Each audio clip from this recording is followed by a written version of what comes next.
going on, everybody? It's your buddy, it's your pal Spaz Phoenix, the YWC Reality Check, and here we are back to talk about what happened at SummerSlam, because the last pod we did was, what do we think could happen at SummerSlam? And now, man, it's a divided show. We'll get into that in a second. I want to touch on a few other quick things before we get into it. There's not going to be a Collision review this week just because I don't have the time to do this and that. And it's a holiday weekend for those of us up here in Canada, so my fellow Canadians, happy long weekend. But I will say, the three main matches announced for All In so far, obviously MJF and Cole was made official on Dynamite. On this week's Collision, FTR sent out a challenge to the Bucks, and Samoa Joe sent out a challenge to CM Punk. Not bad matches. Not bad matches to start at all. And next week, CM FTR are going for the Trios titles, and the Bucks are facing the Hardys. So we'll see how that goes. I will say, probably do a preview for All In, won't I? Because the good stuff will be coming from Collision.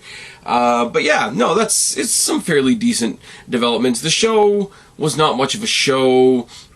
You had the Ricky the Dragon Steamboat stuff with the Punk Starks match, and yeah, that was about it. Mercedes Martinez was there, and she's got a new friend in Diamante and all that kind of stuff, and I wanted the show to be good, but it was there.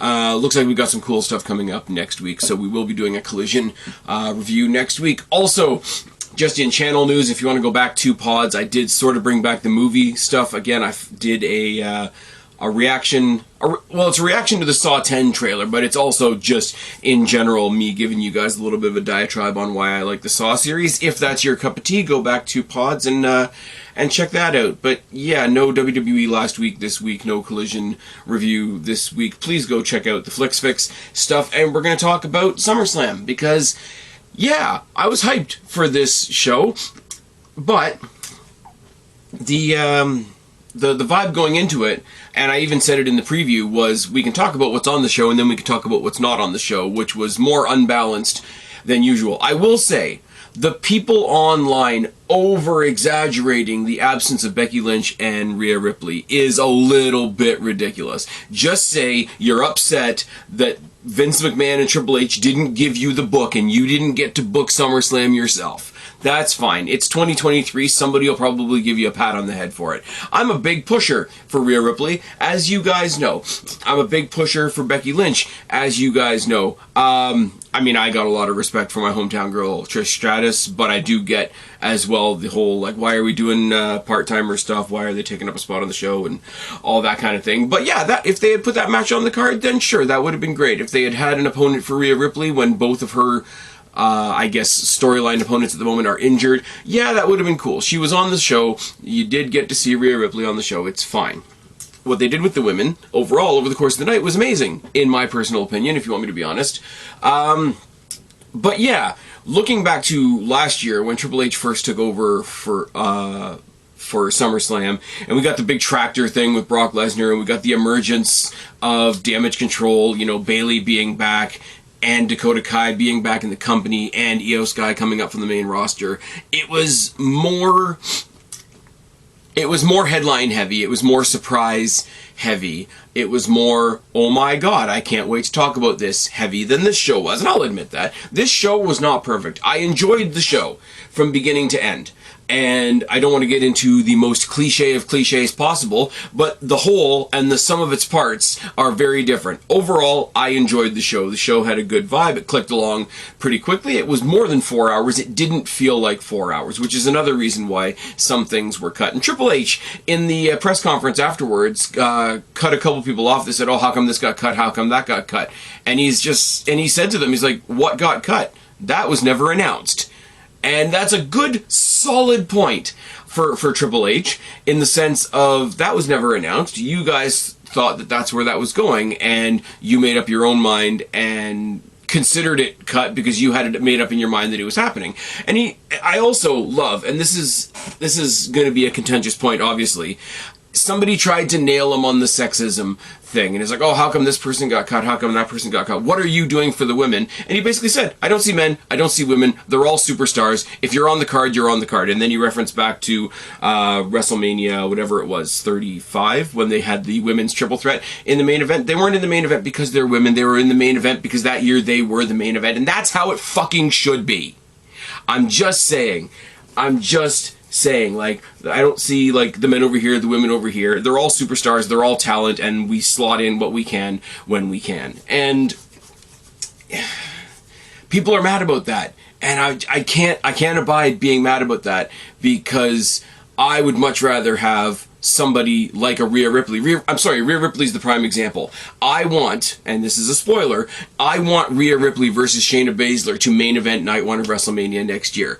But that's because Rhea Ripley's awesome. That's because Shayna Baszler's awesome. That's not because #vagina.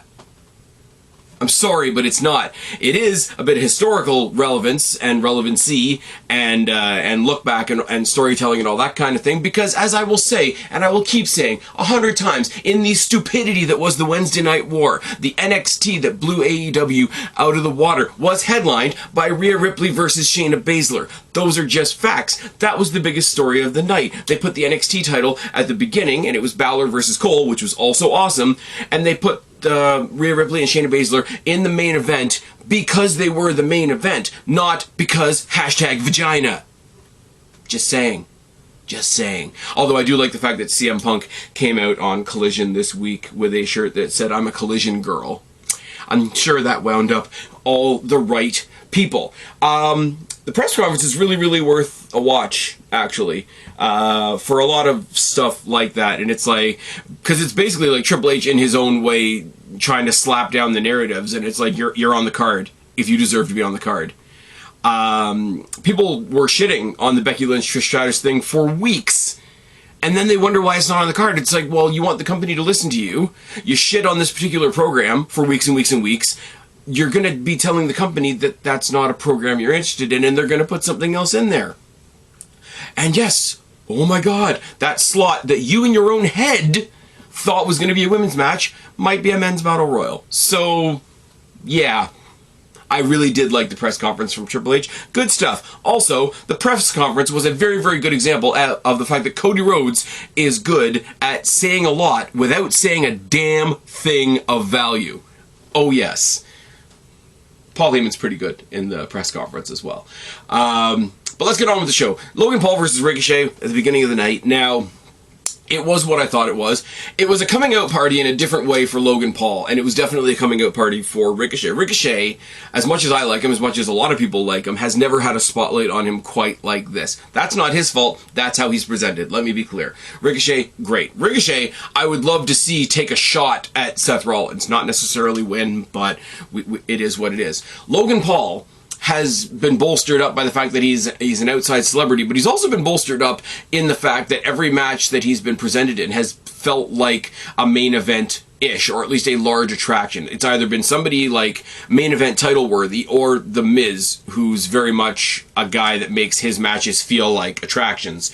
Now, this was the definition of a mid-card match. So for Logan Paul, who's used to being in the main event, who we've never seen in the mid-card, to come down to that level and see how he reacts, this was a very cool, interesting thing for Logan Paul and for Ricochet. And I will say it was a great match for both guys. I want to see more, obviously. And yeah, there was a couple shaky spots on a couple of their... There's a couple shaky moments in the spots that they did. Let me say it that way. But that's good. I love the... And I said this during Money in the Bank. Not so much with the Royal Rumble. The Royal Rumble spot was awesome. The Money in the Bank spot was all the better for the fact that they messed it up and got it back. Because when you've got people that are a little shaky or a little bit off, it does make the match feel a little more risky, and it makes it feel a little less rehearsed, a little less, dare I say, Young Bucks.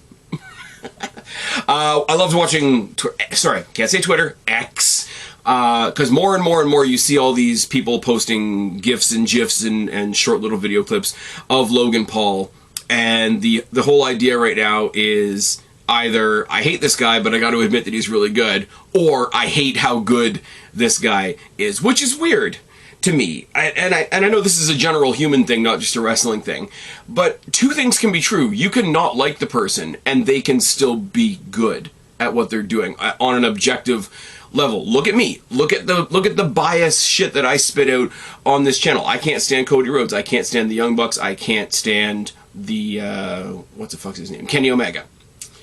I don't like them. Doesn't mean I'm saying they're not good. I don't understand the God tier that people have Kenny Omega on, but I'm not a stupid idiot. I'm not going to say that he's a bad wrestler. Two things can be true. I think they're obnoxious. I think the Bucks have already situated themselves very, very well for what's it called? All In. Big surprise there. But there's a big difference between that and me saying that they're bad wrestlers. You know, they haven't gone around and, say, for example, broken Paige's neck. So I don't get the whole, oh, I hate that he's good because I want to hate him. I mean, you can hate him. Just also, like, don't carry that hate into a lie. If you lie, all your other criticisms fall to the wayside. I always say, and it's what I've applied to the Bucks and Kenny and Cody and a couple of other people, I will give credit where it's due, or else my criticisms lose their value. Because then you're speaking from, like, hate, and you're speaking from bias, and you're speaking from all those types of things. Logan Paul is really good, and the more he proves that he's good, the more the small amount of matches he's had is impressive, if that makes sense. I don't want Ricochet to be left by the wayside either. Takes two to tango, and especially in a situation like Logan Paul, who has only had like less than 10 matches, Ricochet probably held a lot of this together. And everything was a spot fest, and spot fest in a good way. This match was set up to be the match that wouldn't have a whole lot of selling, that wouldn't have a whole lot of psychology. You didn't really need to have a story.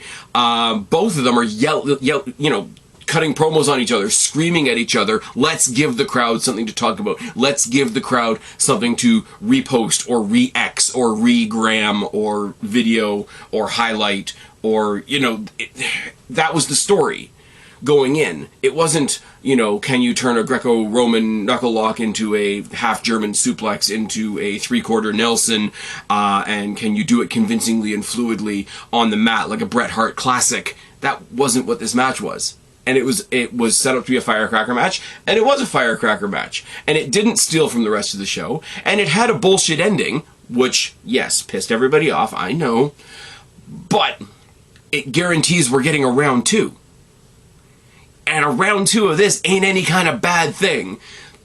It means nobody won and nobody lost either, because Ricochet didn't really lose because he got fucked, and Logan Paul didn't really win because he had to cheat, and I don't know. It's as even a thing as you can, because you brought back in at the end the fact that he's this big influencer thing. While they were doing all these cool spots and whatever, they didn't do the extra thing of, oh yeah, I'm a YouTube guy, let me stop and get my camera so I can take a selfie. They took that element that has been in most of these other matches and took it and left it out of this until the very end, when somebody just, quietly handed him a weapon or whatever. There was no, what's his name? Guy that I don't know because I don't care. Is it KSI? Coming out in a Prime bottle suit and watching somebody in a suit get splashed through a table. So there was less of the element that Logan Paul brings, which kind of feels like he was more of a wrestler this weekend than this wacky social media guy that's giving wrestling a shot. Which I think is also really cool, because the more legitimate he is as a legitimate star, the less the person that beats him is going to get the flack for, oh, you just beat up an internet guy. No, you beat up a guy that's taken a step away from the internet and become a pretty damn good wrestler in his own right. Everybody wins with this. I know it was a fuck finish. There's a place for fuck finishes. It's like what I said a second ago, where you can nail this match for, not being 5 stars in the Tokyo Dome, brother, and, they didn't work a body part and, slow it down to bring the crowd back up again like you're supposed to, and all that kind of thing. But if you're looking for any of those things, then you don't know what this match was for.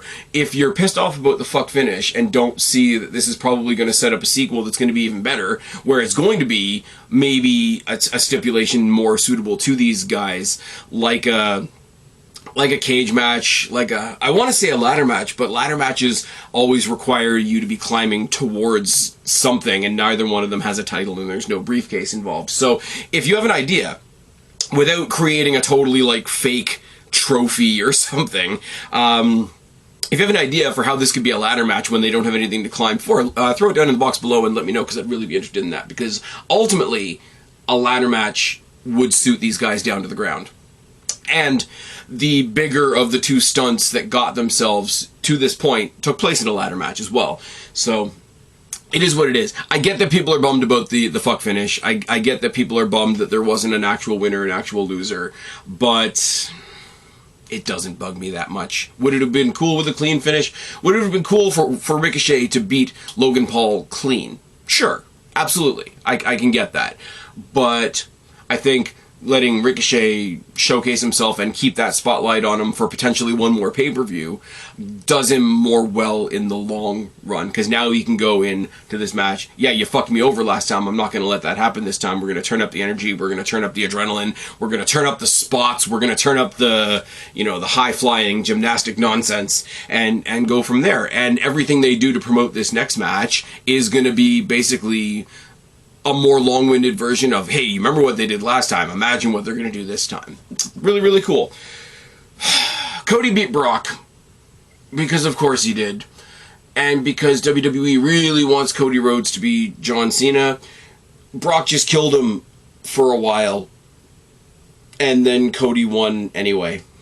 Cody put the Kimura on Brock Lesnar, which was the most funny-looking thing I have ever seen in my life. Cody Rhodes might as well have been wringing his hands with the melodramatic capital A acting that he does. And yeah, he beat him with 3 really shitty looking crossroads, if I'm perfectly honest. I get it. The crossroads is kind of a convoluted move, so I'll cut him some slack. Brock Lesnar is a much bigger guy, so doing a convoluted move on a much bigger guy is probably more awkward. I will cut him some slack. Doesn't change the fact that he did 3 in a row and each one looks shittier than the last. And then, if you didn't think that the WWE machine was entirely behind this guy, if you are still under the delusion that Cody Rhodes is getting ahead because of you, because of the fans, because, oh, we're pushing him, we're making them push Cody Rhodes, like we did with Daniel Bryan, which wasn't real either. They made Brock Lesnar pick him up after the match and shake his hand and hug him and put him over, and it was about as genuine as Rock having to put over Cena at WrestleMania. That's all I've got. It's obnoxious. And we're going to what we're going towards next year at WrestleMania, and it just makes me sad, because by next year, if they do what I think they're going to do, then they will flush 4 years of storytelling down the toilet. This was not good. I love Brock Lesnar as an exhibition, as Brock Lesnar, even if he loses. I'm not saying Brock Lesnar can't lose, but I love Brock Lesnar just coming and chucking people about to steal the Adam Nicholas impression like an empty tracksuit. But just, he killed Cody Rhodes for a while, and Cody Rhodes cried for a while because that's what he does. And then we went back to teasing the broken arm. You know, the broken arm that he wrestled Brock Lesnar with perfectly fine last time they fought. And this is all... and then to top it all off, here's this monster that shouldn't have been slain, that was slain by wee little Stardust there, and then he has to put him over at the end. It was all very cringe. Very, very cringe. And it's like, oh, well, that's how you build a star. Okay, cool. Then why do you hate Charlotte Flair? Then why did you hate John Cena?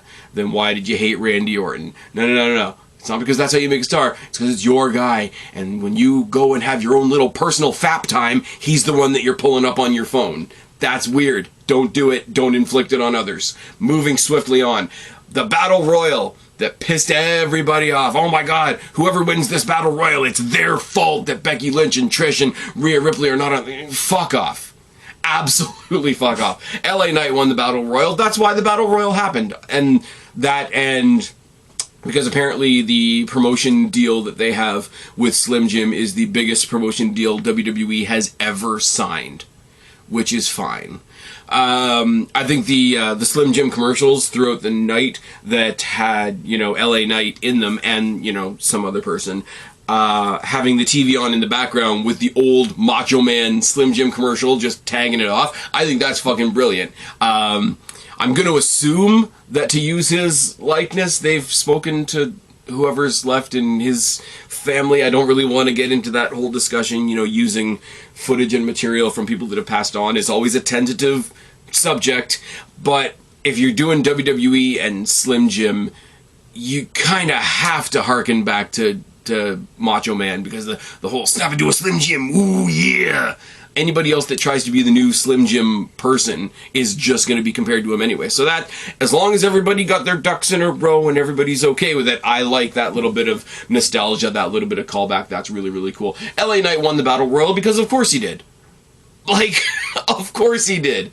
What people don't talk about while they're getting lost in the whole, oh, this person that I didn't want on the show wasn't on the show, that person that I didn't want wasn't on the show. They never mention the champions that weren't represented on this show. I mean, first of all, Chelsea and Sonya, who are the women's tag team champions, were not on the show. They didn't get a match, but nobody's bitching about that. Austin Theory is going to be defending his U.S. Championship next week on SmackDown. I thought it was last Friday. I got that wrong. I made it part of my SummerSlam preview because I thought it was happening the night before, and I was wrong on that one.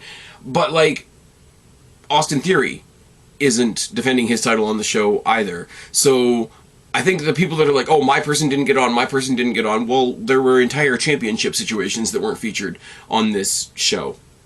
So it is what it is. Now, that being said, LA Knight wins the Battle Royal. I want LA Knight to go up against Austin Theory, but I do want Grayson Waller to be involved in that as well. So, unfortunately, Santos Escobar, I don't think is going to win the title this coming Friday, although he could.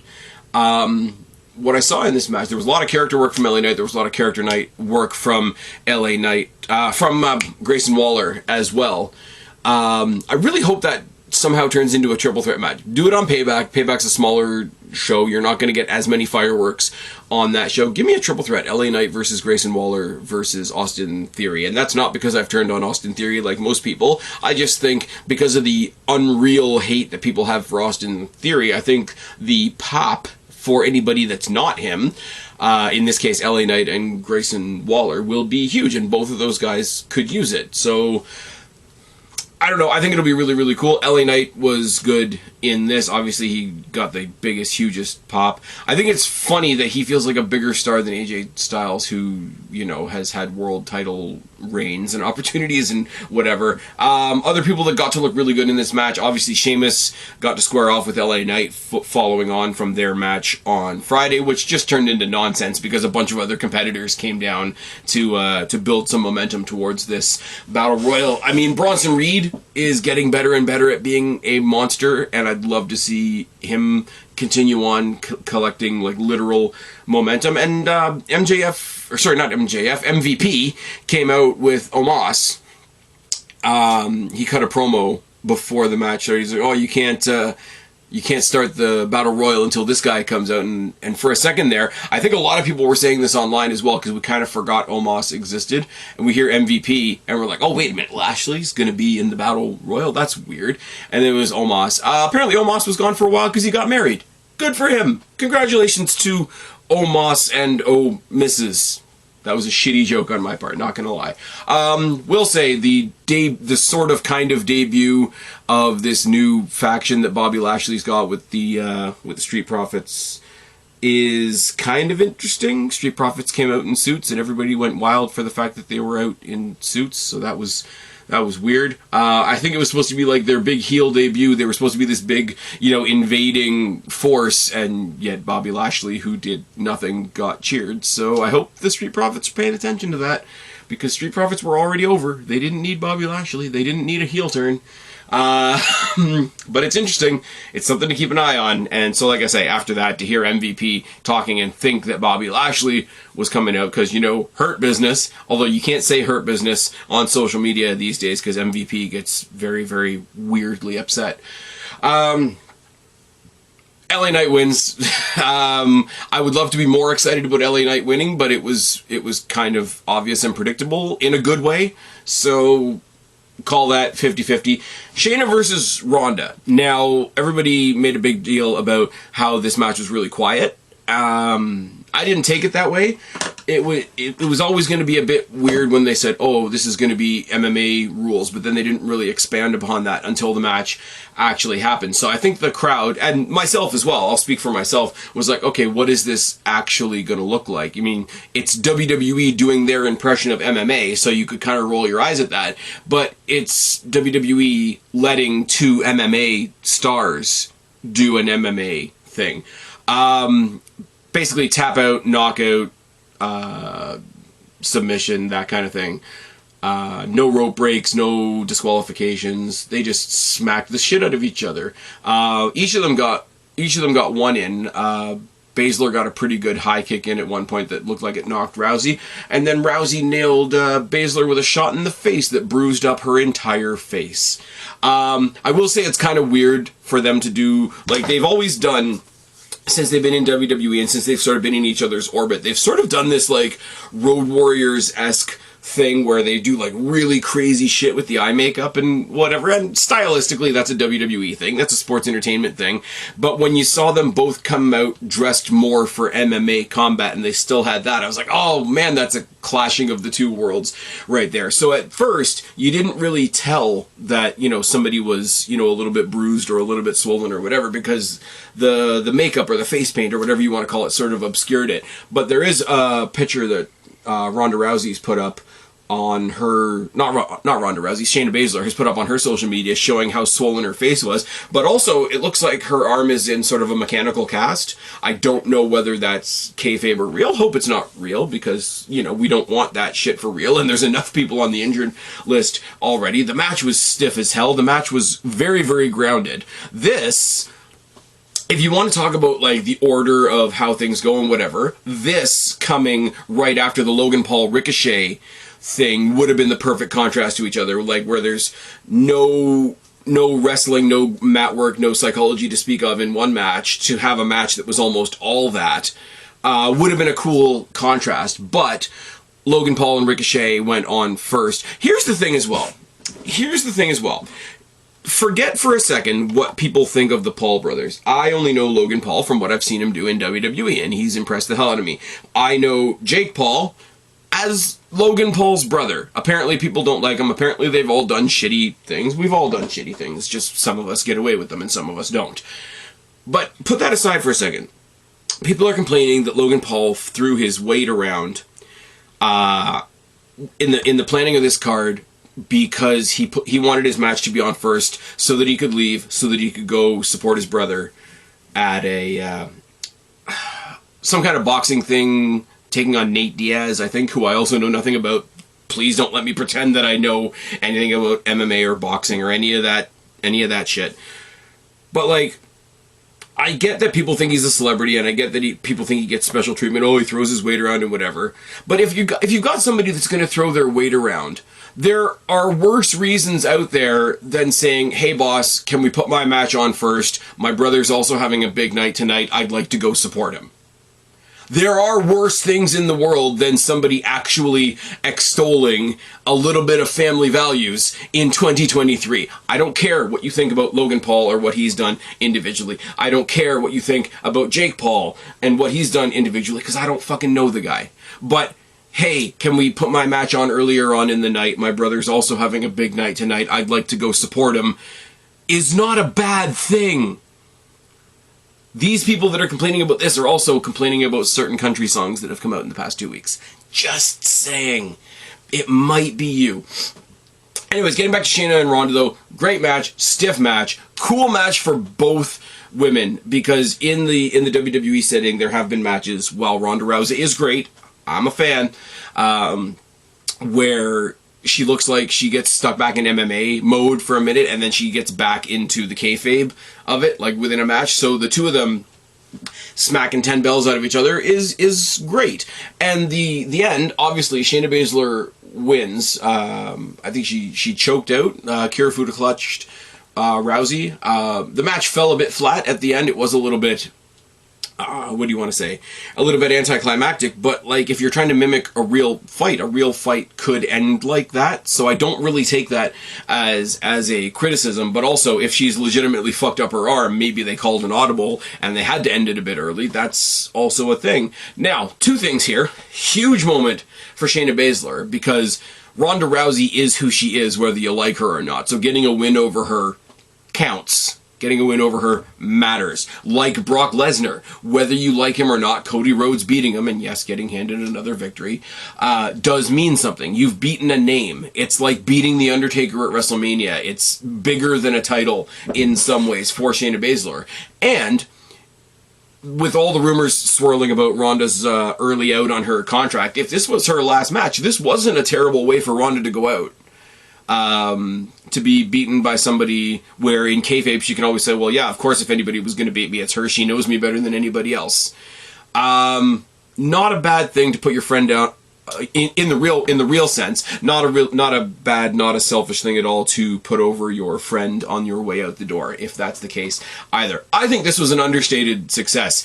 Where you get the quietness of the crowd reaction is, you don't go to a WWE show for MMA. I get that. This wasn't for everybody. And I get that as well.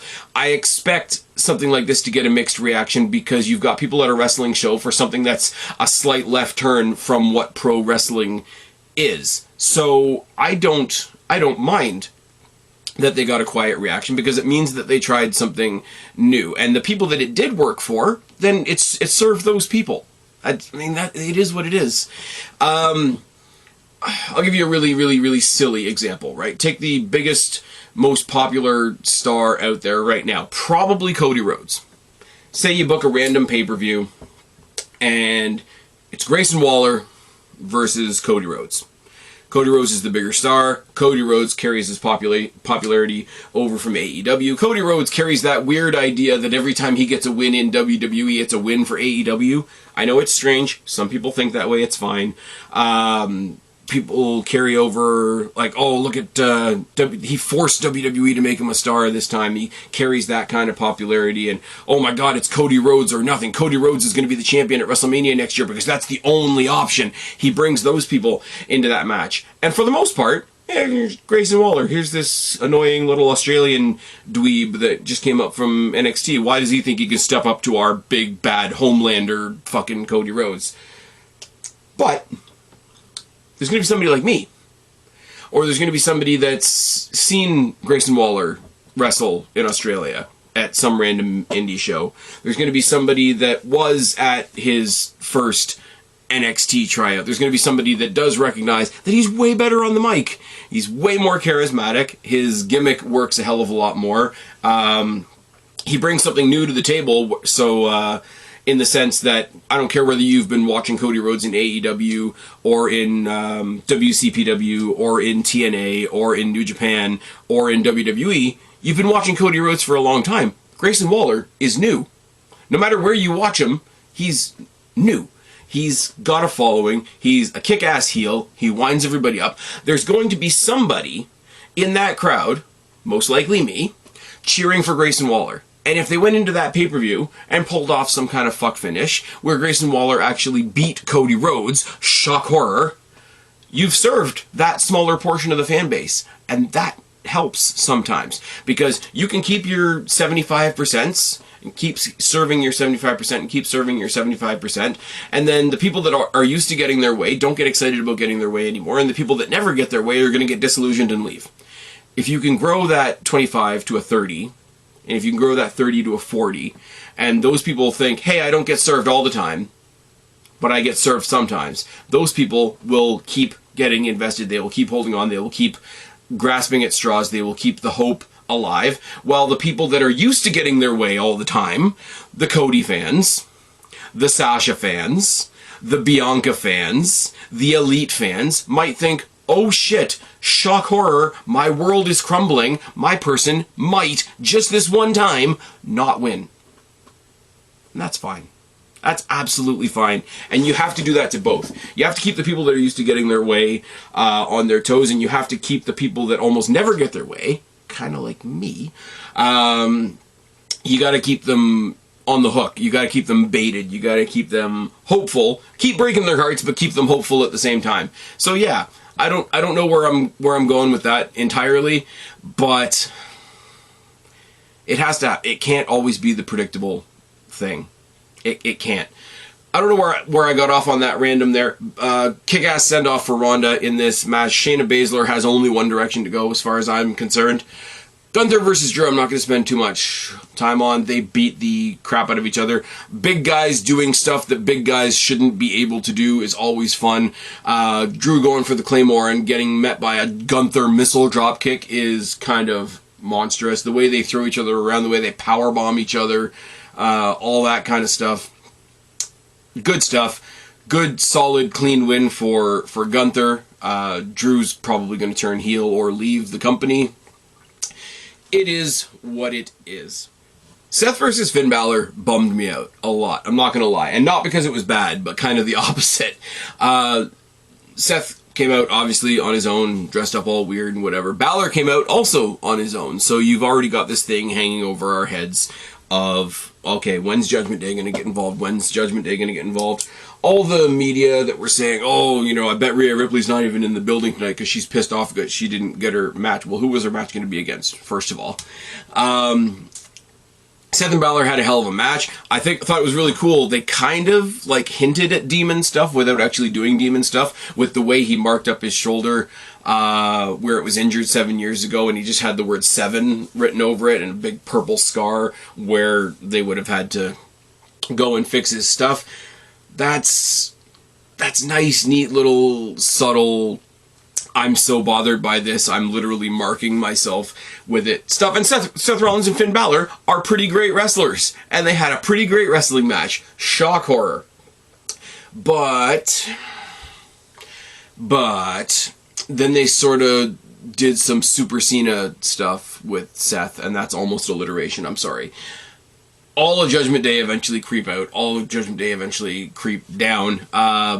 Balor sort of turns to Priest at one point because he thinks Priest is trying to cash in and says, what are you doing? We're not going to plan B. We're sticking with plan A. And then when he starts getting his ass handed to him, he asks Priest for the briefcase, and it gets delayed, and there's miscommunication, and then he gets curb stomped on Priest's briefcase. But all of them try to get involved. Like Dominic tries to get involved, Rhea tries to get involved, Priest tries to get involved. Seth Rollins kind of goes Superman, which I could do without, and takes out Priest and takes out Dom. I think he curb stomped Dom on the outside, and Dom sold it like a flapping fish, which was amusing. But what it means is Seth Rollins took on all 4 members of the hottest group in WWE right now and walked away from it clean. I don't like that. I don't think that works in anybody's favor, because there's a difference between Seth Rollins doing something impressive and Seth Rollins doing something that's John Cena-ish. I don't mind Seth Rollins as champion, but if the Judgment Day are going to be the successor, as in the brand new kind of like head faction of the WWE with the fall of the Bloodline, they need some gold other than Dominic carrying around a title from NXT, a mid-card title from NXT. Now, I like the NXT thing. Dominic Mysterio's first title being an NXT title when he was never an NXT superstar, and them using that to have Judgment Day on more than one show a week is pretty cool. It's an interesting tie-in. It's letting Dominic spend some time in NXT, working with some NXT stars, and I'm pretty sure he's benefiting from that developmental system, whatever it can offer him while he's there. And I think all that's great. I think them using Dominic being a champion and rubbing it in his dad's face as an excuse to put the Judgment Day on SmackDown so that the Judgment Day are on all 3 shows is cool. You want to give the most exposure possible to the group that is your new head group, like I say, after the fall of the Bloodline, but you're not giving them anything to show for it. First of all, you haven't given them any main roster gold. Second of all, Damian Priest holding that briefcase is one thing, but Damian Priest's briefcase, as it was last night, being used against them it almost cancels out the effectiveness of watching him carry it. And Finn Balor not only not winning the world title, but not winning the world title in not the main event, when he's got all the help he can ask for. Judgment Day's credibility took a big hit on Saturday. I don't like it. I don't agree with it at all. Like, at all, in perpetuity throughout the universe. It's bad call on my part. If you wanted to have Seth beat Balor and have Balor go on this like downward spiral and Priest has to take over the group and his cash in allows him to keep the group together as with him as champion and tell a cool story like that, that would be different. If Seth Rollins bests Finn Balor twice, one-on-one with no interference, and that sends Finn down and brings Priest up, changes the dynamic in the group, or even Finn Balor goes away, comes back as the Demon, or whatever the fuck you want to do, that's fine. You can't have all 4 members of the Judgment Day come after Seth Rollins, and Seth Rollins still comes out smelling like roses because they're like a dysfunctional old beaten up car, to use a Detroit metaphor. This was bad. I don't think Seth Rollins came out of this looking particularly good, because he's just out there coming out like a bit of a Cena in, like I say, in the situation. And yes, I know there's reasons behind Cena being Cena, and Cena is not the Cena that we bitch about anymore. I get that, but it's the easiest way for me to say it. He's coming out of like ridiculous situations. It's like people in horror movies that don't die because they've got plot armor. Like, that gets annoying after a while. There's a reason people point that out in horror movies. That's why you should check out movies like Saw 10, where I'm sure a lot of people are going to die. Go check out my trailer reaction. It's fine.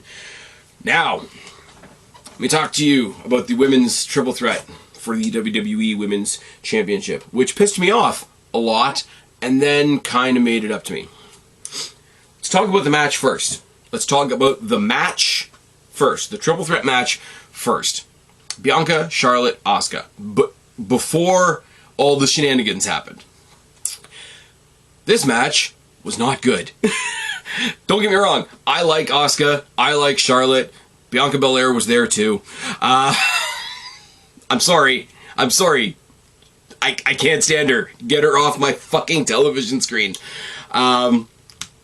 Everybody freaked out on Charlotte, obviously, because there was a point in the match where she had to stop and fix her top, which was awkward, and, you know, you can't plan for shit like that, but, like, people freaking out about that, it's like, what's the option? Like, unless you're a pervo sitting in the front row that was hoping she was going to continue the match topless, like, what else did you want them to do? That wasn't anybody's fault. Now, Bianca Belair. This match was all about Bianca Belair, because of course it was. Because if it wasn't all about Bianca Belair, WWE is racist all over again. And we would hear about it all over X, wouldn't we?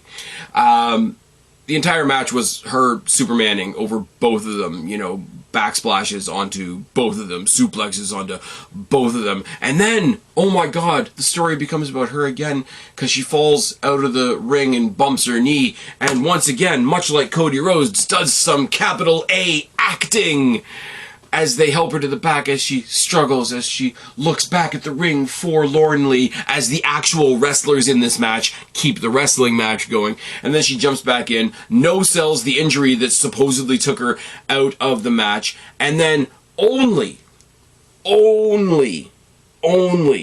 looks rough when both of them are going 2-on-1 on her. She manages... if it was anybody else, you all would complain. That's what I'm going to say. While she's in the figure 8, manages to roll up Asuka for the win. Fuck off. Fuck off. Because you know what has to happen for that? Asuka basically has to walk over to her and says, okay, I guess they said you have to roll me up now. Here I go. No. Fuck all that nonsense.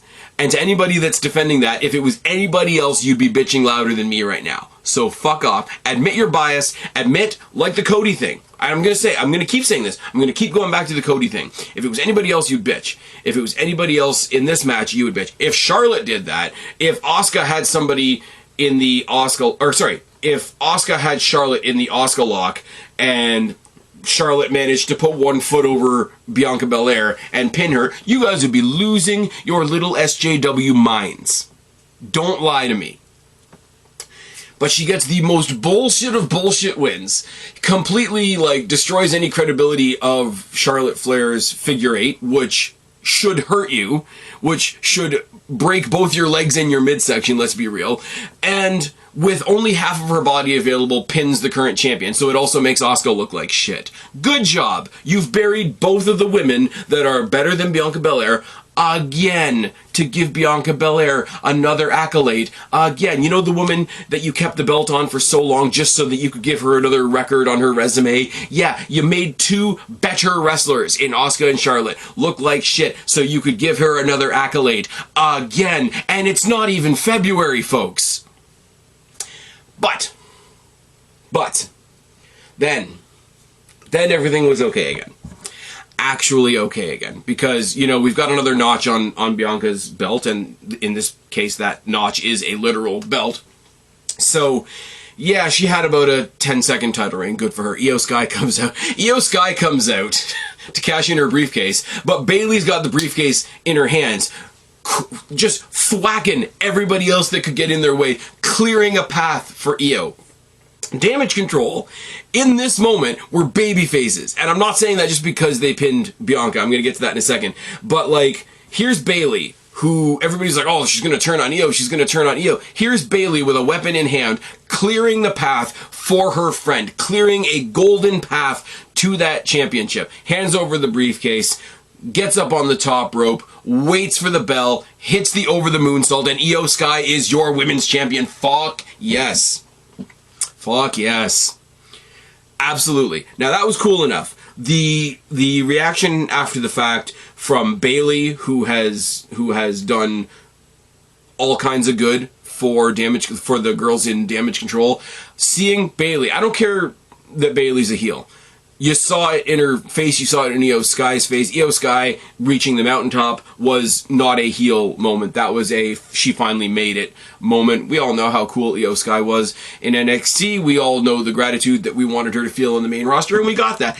Bayley not being able to hold in how happy she is for IYO SKY was a genuinely cool moment, was a genuinely heartfelt, like, wrestlers are also real people moment. And then they look to the side, and who's coming into the ring to join them is fucking Dakota Kai, who's still confirmed at the press conference, still not cleared to wrestle. She's not going to be back until 2024 apparently. But the three of them together, who have worked together, who have put this group together last year at SummerSlam, that everybody has loved dunking on and shitting on, by the way, actually got to win something for once.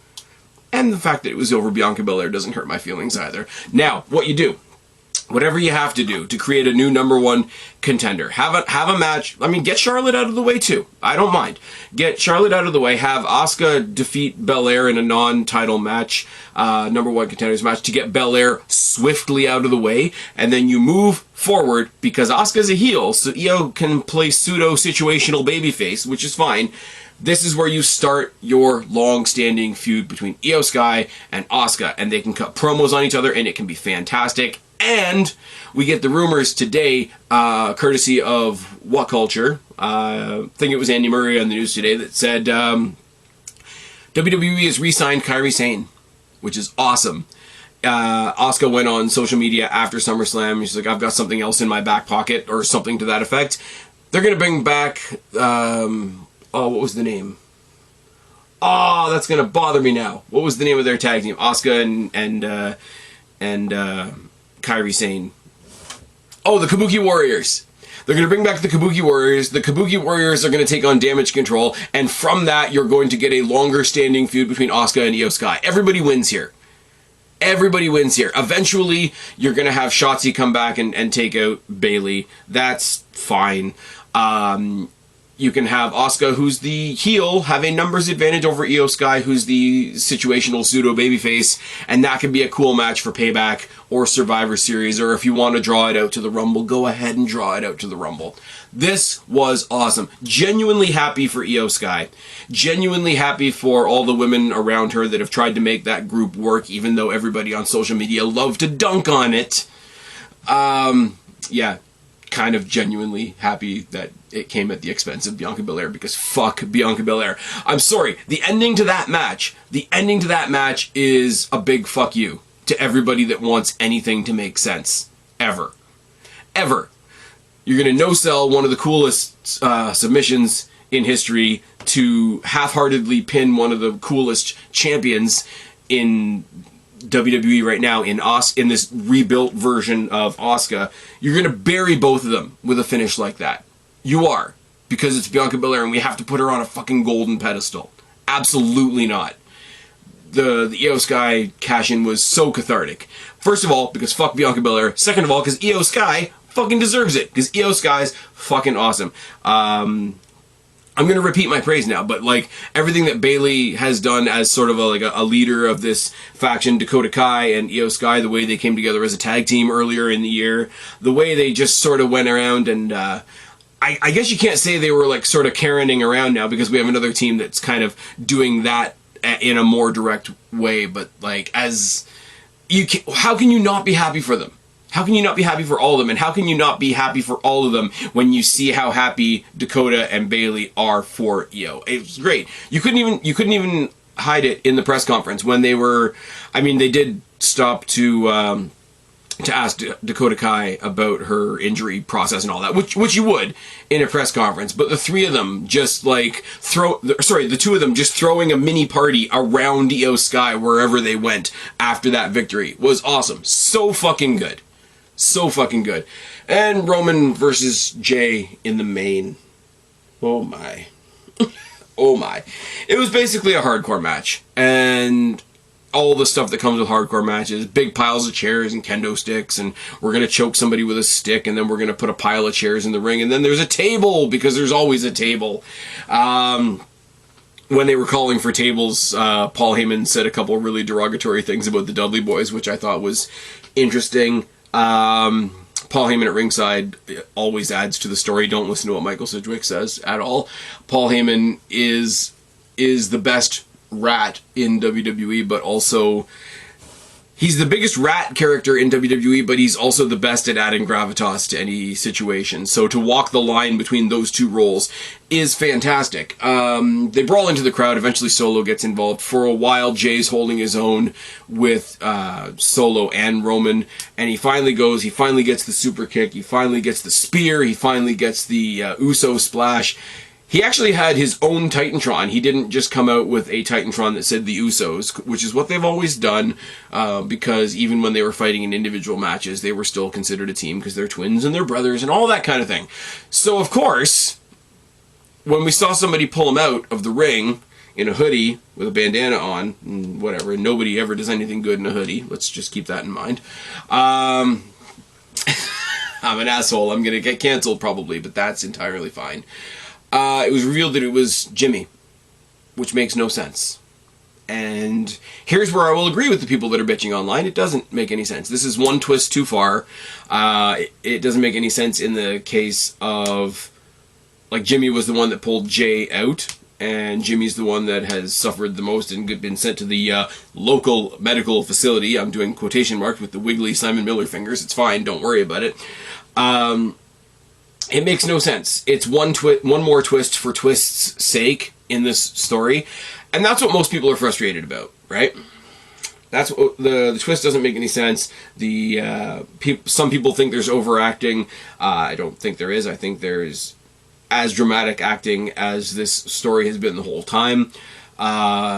There's always, who's on whose side, who's on what side. I compare it to the Pirates of the Caribbean movies, and I don't feel bad doing that anymore because Johnny Depp got his justice like a year ago, and the documentary about his case is coming out soon, which makes me really happy. I'm going to watch that bitch burn all over again. It's going to be marvelous. That's another story for another. I might review that. I might review the Depp versus Heard Netflix documentary. I'm not sure. Tell me down in the box below or on X at Spaz Phoenix if you want me to review that documentary, because I think that's going to be a lot of fun. But it's much like the Pirates of the Caribbean movies, where the whole point is that Johnny Depp and the Jack Sparrow character is loyal to whoever is going to benefit him in the next 5 minutes. Now that works for a movie. That works as a comedic premise. That doesn't work when you're trying to tell a wrestling story and a family story within wrestling, and everybody's the next time you see anybody, they're on the next side from where they were the last time on the last side. I hope that makes sense. They've done one too many twists. They've sort of run the story into the ground a little bit. I still think it's great. I still think when they come out on Friday, the ratings are going to be through the roof, so they're doing something right. I can't fault them completely. All the other reasons that people are pissed off about this ending not making sense are completely and utterly valid, and I agree with them. That's not why the ending pissed me off. There was a certain number of people that could have ended the 3-year story of Roman Reigns / the Bloodline. And I mean the 3-year story that existed long before Cody Rhodes decided to come back to WWE. Long before he came to decide that he wanted a title in a real company, not a secondary company. Long before a lot of things. Long before Logan Paul came along and decided to fight Roman in Saudi Arabia. There was a short list of people that would have actually made sense. It was going to be Sammy, obviously. It was going to be Kevin Owens, who was trying to save Sammy, his friend, from the Bloodline. That made sense.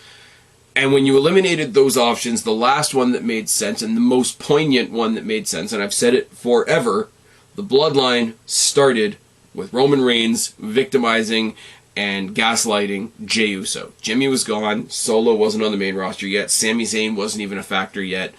Roman Reigns came back as a heel. Paul Heyman as his manager. The first thing they did was connect with Jey Uso because Roman Reigns needed backup.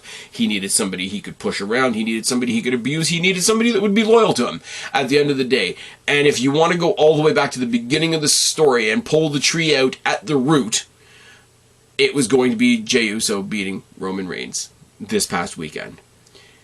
And the fact that they didn't do that sort of reinforces to me that whoever they decide to actually do it, whether it's Cody Rhodes, which I hope it's not, or whether it's anybody else that just comes along and is the new flash in the pan, and I don't really want that either, we are not going to get the logical end to this story. By beating Jey Uso, and by throwing one more swerve in there just to justify beating Jey Uso, they've decided that they are not going to end this story properly. And that's the part that bums me out. The one more twist thing, the curve in the story, the way they keep twisting people from one side of the line to the other, yeah, all of that is frustrating. But the overall message of this is we are decidedly not going to end this story properly. And that's what bums me out about this main event.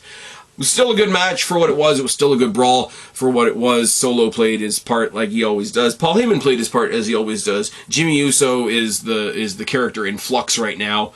Everybody did what they did well. I just don't like what they did, and I don't like what it sets out for the future because, yeah, we've invested 3 years into this, and if you hand it all over to Cody Rhodes as one more ass kiss, that's depressing.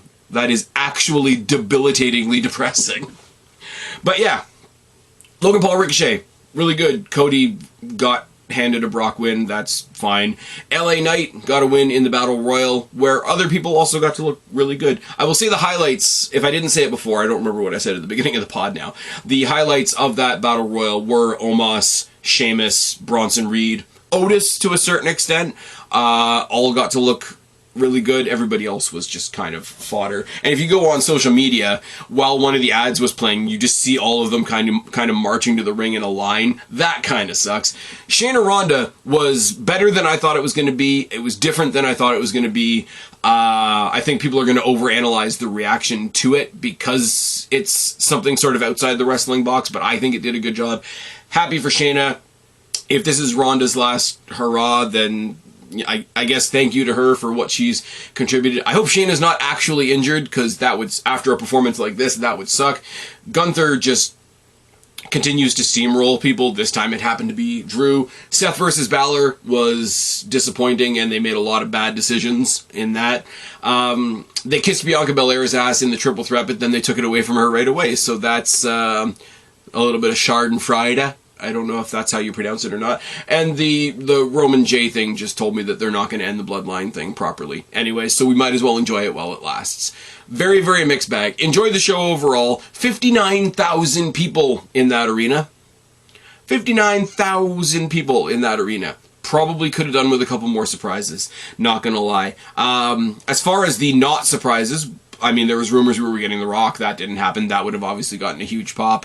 There was rumors that the Wyatts were, or sorry, not the Wyatts, but that Bray Wyatt was going to come back in some way, form, or fashion. That didn't happen either. That would have gotten the typical Wyatt mixed reaction. I don't know. We could have had a call up or two.